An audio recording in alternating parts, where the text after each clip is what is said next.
The man who never forgot. There once was a man named Elias who grew up in the back room of a mechanic's garage in a small, dusty town. His father had died young, and his mother worked double shifts cleaning offices to feed him. Every night, Elias would fall asleep to the sounds of wrenches clanking and engines sputtering, dreaming not of luxury but of peace.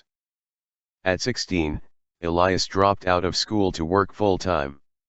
He swept floors, pumped gas, delivered groceries, anything to keep the lights on.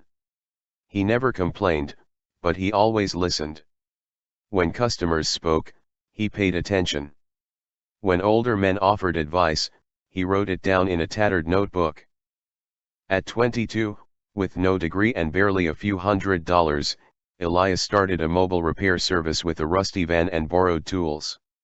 He handed out flyers, fixed flat tires for free, and treated every customer like family. Word spread. People trusted him not just for the work, but because he cared. 10 years later, Elias owned a chain of service centers across the state. His business was booming. Investors called. Reporters wrote stories about the grease-stained millionaire. But when asked how he made it, Elias would always say, "I didn't climb up, I was lifted." He never bought a mansion.